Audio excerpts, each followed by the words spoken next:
با $100 امریکایی چی میتونیم بخریم در کالیفرنیا؟ دوستانی بیننده، ما در پیش واینکو هستیم.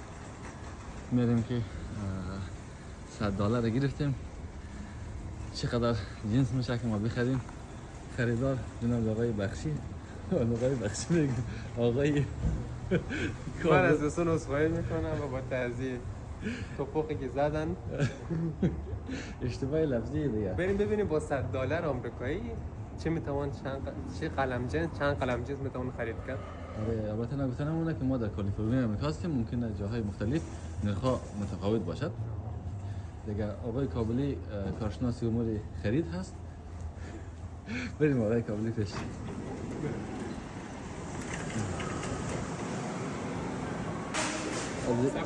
سبد آقای کابلی سبد خیلی کلان نیست، میشه $100 شون نه یکی.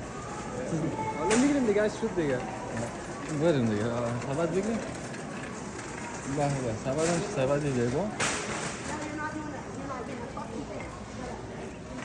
یا ورودی هست. خب یه رومی هست. به چی رومی زیبا. آقای کابلی رومی پختهش خوبه یا خامش؟ رومی هم پختهش خوب میشه هم خام میشه و بسیار این خواص زیادی داره. اگر روب جور کنید، کسی که روب جور مونن میتونن که رومیای نرمتر انتخاب کنن. کسی که روب جور نمونه سیفتایشی با زخانه که من کم کم خودش پخته میشه. یه انگورهای انگور سیاه بگیریم یعنی رنگ خوبه. انگورش یه بسته انگورم برمیداریم. یک بسته پسته اعلا برمیداریم. دفعه بیقشه یک بسته چی مگیره؟ نارنج مالتا چیه؟ مالتا. یک بسته مالتا برمیداریم.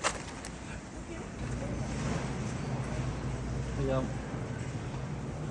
رشگاه وینکو هست، بسیار بزرگ.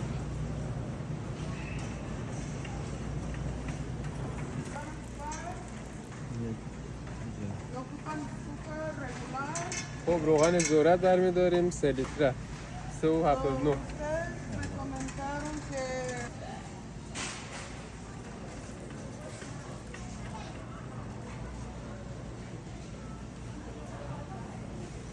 چند بوتل آب میگیریم چون آب دولکشی آمریکا قابل خوردن نیست.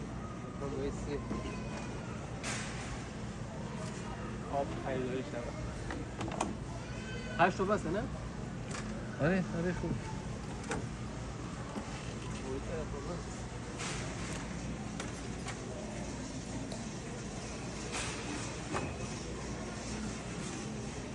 برو بسه باز بیم. 8 تا میگیری؟ 8 تا بگی آکه. میگم 2 3 6 میگم 8 تا. به به.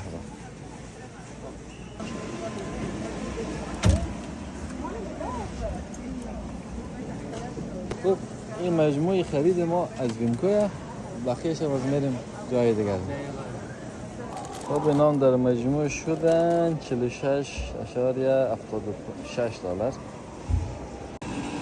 خب شهر مارکت رستوران آمدیم که اینجا گوشتای تازه و به حساب حلال پیدا میشه. یک رسیدار اینجا هست که متوجه نشدیم که چی هست. اینی کلانش جگری چیزایی بنظر اینجا و اونو از یک نه احتمالی میشه همه اسمه معلوم نیست چیه. برسه دوستای شما میشناسیم و کمین بزنید. یه مفتنین پاوند گوشت یک شده 67 و 60. گوشت گوسفند گرفتیم. آقای کابلی قیمت‌ها رو تعیین میکنه. از اینجا بدون تعیین میده. اینجا به اینجای وطنی است که خوب است. اون قیمتش این زده آقای بختی. آره خوب. بغلان من خوش کردم. برین چی؟ یک کیسهش بغلان نه؟ $59.99 $60 این یک چند کیلو میگم؟ 10 LB نه؟ 10 LB 4 کیلو 4.55 کیلوگرم. 4.5 کیلومتر رستای نوی چنده؟ $60. 60 دلاره. 60 دلارش تقریبا 4 دلار افغانی میشه دیگه. آره دیگه. 4 دلار افغانی یعنی. ببین 4 دلار افغانی خیلی چیزا میشه. مثل که گوشت گرفتیم رفت تلویزیون نمی‌کنم چند کیلو میشه بسیار کم میشه دیگه. درسته یعنی اینقدر یک گوشت گرفتیم 67 دلار شد که تقریبا 5 دلار افغانی میشه. انارم که از خندوار اومده بدون انار نمیشه رفت. نمیشه نه. آقای کابلی 100 دلار گفته بود دیگه به 100 دلار بالا کشید. فکر کنم $200 شده دیگه.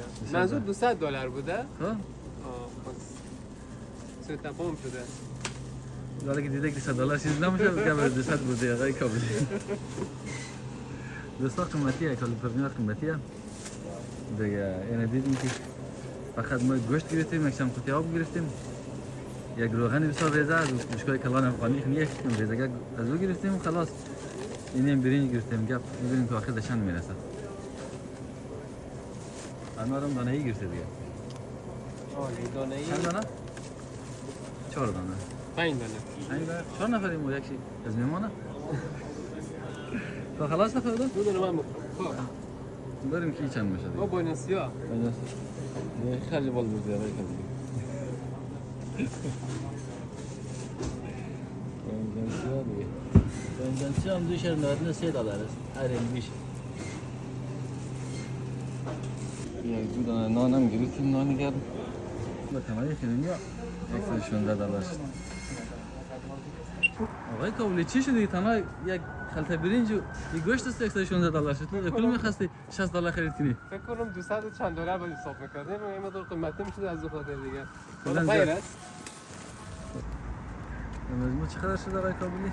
116 ای شد و آره 116 $116 شده و از فروشگاه بینکو هم تقریبا دقیقاً چه دست دیگه 46 دلار اینه تقریبا فیکس 120 شده دیگه 160 بودن شده دیگه $160 شده و بدرود. یعنی مثل تشا قلم جنس 200 ساده 160 دلار شد. دوستان افغانی چند میشه افغانی یک فکر کنم 12000 میشه 20 میلیون هم به تومان. شاید باشین دوستان دیگه.